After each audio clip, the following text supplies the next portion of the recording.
പാടവരമ്പത്തെ ആ പഴയ കയ്യാങ്കളി. പഴയൊരു സായാന്തനം. പടിഞ്ഞാറ് കതിരവൻ മടങ്ങിക്കൊണ്ടിരുന്ന നേരം.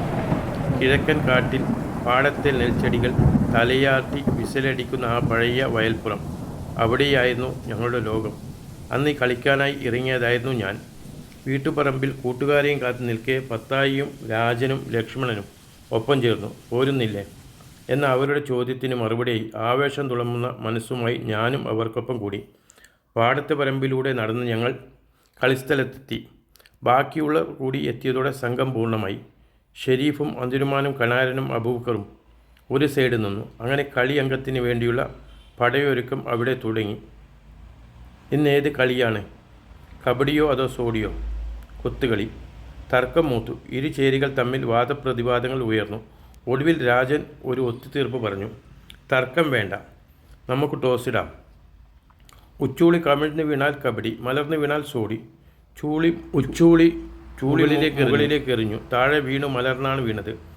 സോഡിയെയാണ് തിരഞ്ഞെടുത്തത്. പക്ഷേ കളിയേക്കാൾ വലിയ പ്രശ്നം ടീം തീരുന്നതായിരുന്നു. കണാരൻ ഒരു കാലിന് സ്വാധീനം കുറഞ്ഞവനായിരുന്നു. പക്ഷേ അവൻ്റെ കഴിവിനെ ആരും അന്ന് കണ്ടില്ല. കണാരനെ വേണ്ട, ഞങ്ങൾക്ക് വേറെ ആളെ തരണം എന്ന് ഷെരീഫ് വാശി പിടിച്ചു. അത് വലിയൊരു വാക്കുതർക്കത്തിന് വഴിതെളിച്ചു. ഒടുവിൽ കണാരൻ്റെ കാര്യത്തിൽ അന്തിമ തീരുമാനമെടുക്കാൻ വീണ്ടും ടോസിട്ടു. വിധി അനുകൂലമായതോടെ കണാരൻ ലക്ഷ്മണൻ്റെ ടീമിലേക്കായി. കളി അതിൻ്റെ മൂർധാന്യത്തിലെത്തി. കണാരൻ രാജനെ ഒരു കൊത്തി. പക്ഷേ അത് ലൈൻ വിട്ടാണെന്നാരോപിച്ച് രാജൻ, നിന്റെ കൊത്ത് കൊള്ളില്ല എന്ന് അവൻ വാദിച്ചു. അങ്ങനെ തർക്കം തുടങ്ങി. അത് ഉന്തും തള്ളുമായി മാറി. അന്തു കണാരനെ പതുക്കെ ഒന്ന് തള്ളി. താഴെ വീണ കണാരൻ പൊത്തോ എന്നൊരലർച്ചയോടെ തെറിയും വിളിച്ചുകൊണ്ട് എഴുന്നേറ്റു. തൻ്റെ ചട്ടകം പോലുള്ള കാലുകൊണ്ട് രാജനെ ഒറ്റ ചവിട്ട്. പാഴവരമ്പിൽ അത് വലിയൊരു യുദ്ധത്തിൻ്റെ തുടക്കമായി. പിടിവലിയും തല്ലുമായി കളി മാറി. അപ്പോഴാണ് ദൂരെ നിന്നും ദാമോദരനും സലാമും വരുന്നത് കണ്ടത്. അവരുടെ ഗംഭീരമുള്ള ശബ്ദം കേട്ടതോടെ ഞങ്ങൾ പേടിച്ചു വിളിച്ചു. കണാരൻ്റെ ജ്യേഷ്ഠൻ ദാമോദരൻ്റെ ചോദ്യത്തിനു മുന്നിൽ ഞങ്ങൾ എല്ലാവരും മറുപടിയില്ലാതെ നിന്നു. എന്താണ്, കളിക്കാനാണോ അതോ തല്ലു കൂടാനാണോ വരുന്നത്? സലാം ചിരിച്ചുകൊണ്ട് ആ പ്രശ്നത്തെ ലഘൂകരിച്ചെങ്കിലും അന്നത്തെ ആ കളി അവിടെ തീർന്നു.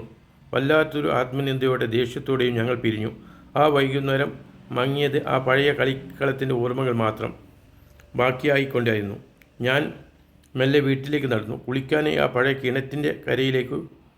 ഓർമ്മകളുടെ ആഴങ്ങളിൽ ആ വൈകുന്നേരം അങ്ങനെ അലിഞ്ഞു ചേർന്നു.